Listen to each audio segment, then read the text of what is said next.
The restaurant was overflowing with chatter, clinking glasses, and bursts of laughter, yet for Aisha it felt like a wall of sound pressing down on her chest as she stood at the entrance clutching her school bag with both hands. She had come in with a hopeful heart, her eyes scanning the rows of tables, searching desperately for a small space where she could sit, eat quietly, and disappear into the background. But each time she approached a group, the result was the same. A group of students occupying a corner table looked at her, then looked away, their shoulders pressing closer together as if to guard their territory.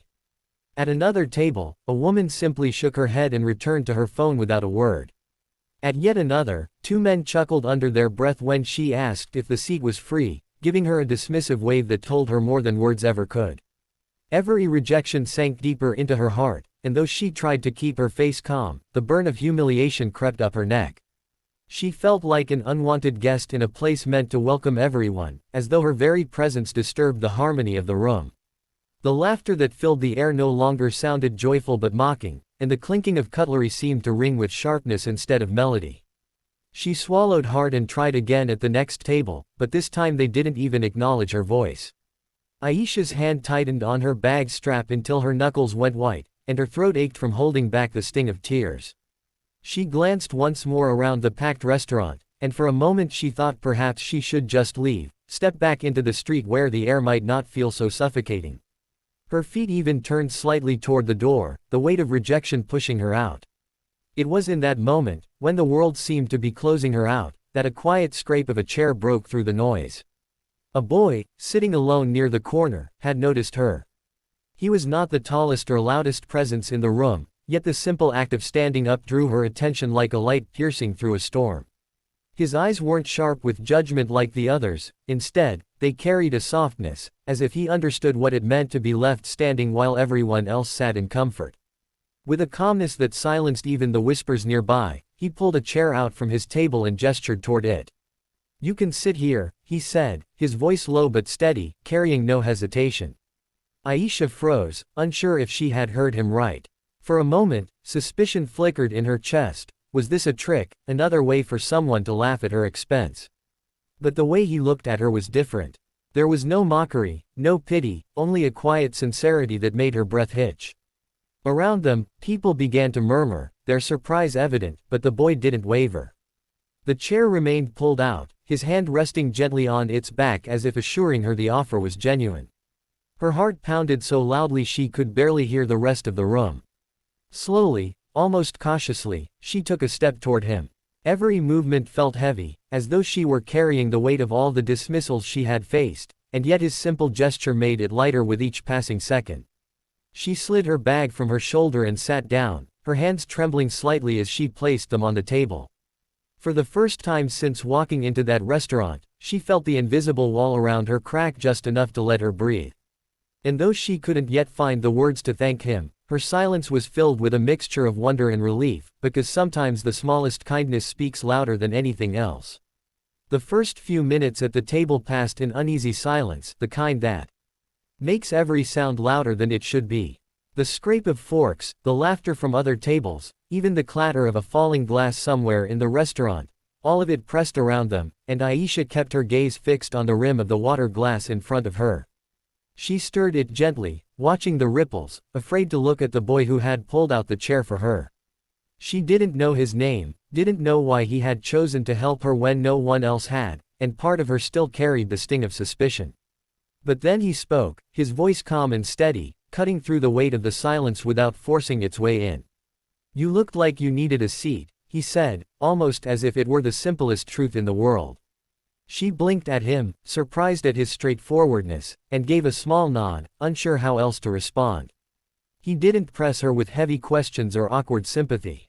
Instead, he asked in a gentle, almost curious tone, "Do you come here often? Or was today just unlucky?" Aisha let out a breath she hadn't realized she was holding, and for the first time since entering the restaurant, the corners of her lips curled upward in the faintest smile. "Unlucky," she murmured. His eyes brightened as though even that small answer was enough. He leaned back slightly, relaxing his shoulders, and continued, "I've had days like that too. Feels like every door shuts in your face until one opens." The way he said it, with no trace of pity, made her chest loosen a little more. Soon, the questions flowed naturally, never too deep, never too shallow. He asked about her school, and she told him she liked literature but dreaded mathematics. He asked about her favorite food, and she admitted she loved biryani but hardly got the chance to eat it outside. The more she spoke, the more she realized she hadn't had a conversation like this in months, one where she wasn't measured, mocked, or ignored. And though his tone remained casual, there was something about the way he listened, as though her words held weight. The clamor of the restaurant began to fade in her awareness, replaced by the rhythm of their conversation. She caught herself laughing softly at one of his remarks, and that small sound startled her, because it had been so long since she'd laughed without fear. But the world around them hadn't completely disappeared. A group of people at a nearby table had noticed, whispering among themselves, their glances darting between the boy and the girl now seated beside him. Some shook their heads, others smirked knowingly as though mocking the scene. Aisha noticed, her smile faltering as heat crept up her cheeks. She reached for her bag, ready to stand, not wanting him to face the same mockery she always had. But before she could rise, he gently pushed a plate toward her. He had ordered an extra portion and placed it in front of her without a word, his expression calm but deliberate. "You shouldn't eat alone," he said softly, as if it were the most natural thing to share. The whispers grew louder for a moment, but he didn't seem to care. He picked up his fork and began eating, waiting patiently for her to do the same. The simple act disarmed her, no grand speech, no attempt to silence the crowd, just quiet defiance in the form of kindness. Her eyes watered, not from humiliation this time, but from the weight of being treated like she mattered. She lifted her fork, her hand trembling slightly, and tasted the food.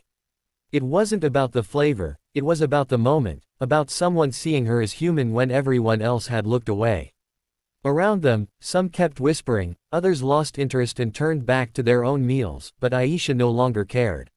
For the first time in what felt like forever, she wasn't eating alone.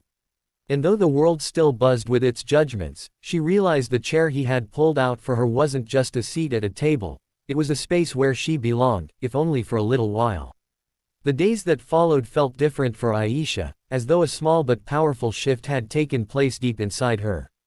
That afternoon in the restaurant kept replaying in her mind, the way he had pulled out the chair, the quiet steadiness in his voice, and the calm defiance with which he faced the whispers around them.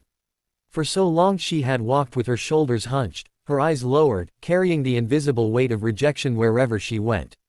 But now, when she stepped into school the next morning, something inside her refused to bend as it once did. She lifted her chin a little higher, her steps carrying a new rhythm, one born not out of arrogance but of quiet strength. The memory of kindness was like a flame she could tuck into her chest, one that warmed her even when the world tried to freeze her out. Her classmates noticed the change before she even realized it herself. Where she once avoided answering questions, she now raised her hand cautiously. Where she once sat alone at lunch, she dared to sit closer to others. Some still whispered, some still looked past her as if she were invisible, but the difference was that it no longer broke her in the same way. She had felt what it was like to be seen, truly seen, and that memory shielded her like armor. In moments of doubt, she reminded herself, one person's kindness had the power to outweigh the cruelty of dozens. If that was possible, then maybe she wasn't as small or as unworthy as she had been led to believe. The boy who had pulled out the chair didn't know it, but his small gesture had planted a seed. It grew in the quiet of Aisha's heart, branching into courage she hadn't known she possessed. She began to notice other moments too, the way another student was teased for their accent, the way a shy classmate struggled to join conversations, the way someone else ate hurriedly in the corner. Before, she might have looked away, afraid of becoming a target herself, but now her heart ached with recognition. She understood the sting of exclusion too deeply to ignore it.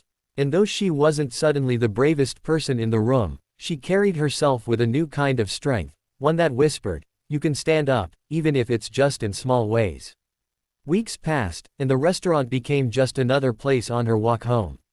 Yet when she passed by its glowing windows, she always slowed down, her gaze lingering on the tables inside. It wasn't about the food anymore, it was about the memory of that one act that had changed her. And then, one day, as though fate itself had drawn her back, she stepped through the doors again. The familiar hum of voices surrounded her, the same clinking of cutlery, the same mingling of laughter and chatter. But this time, she was not the girl clutching her bag like a shield. She walked in with steady steps, her eyes clear, her posture sure. As she scanned the room, she noticed her reflection in the past, a young girl standing awkwardly near the entrance, eyes darting nervously from table to table, hoping for a place to belong. Aisha's heart clenched instantly. The memory of her own pain rose up, raw and sharp, but instead of freezing her, it moved her feet before she even thought. She crossed the room, the sound of her shoes firm against the floor, and without hesitation, she pulled out the empty chair at her table. "You can sit here," she said, her voice calm and warm, echoing the very words that had once saved her. The girl blinked in shock, hesitant, just as Aisha herself had been. Around them, a few faces turned, some curious, some indifferent. But Aisha didn't waver. She kept the chair open, her hand steady on its back, offering not just a seat but something greater, a place of belonging. Slowly, the girl's eyes softened, and she sat down, relief flooding her small frame. Aisha smiled gently, placing a glass of water in front of her, and in that moment she understood. Kindness is a wave, passed from one heart to another, rippling outward with no end. What had started as a chair pulled out in a crowded restaurant had become something far larger. It was a reminder that sometimes the smallest act, a seat, a smile, a gesture of welcome, can rewrite the story of someone's life. And now, she had become part of that wave, carrying it forward.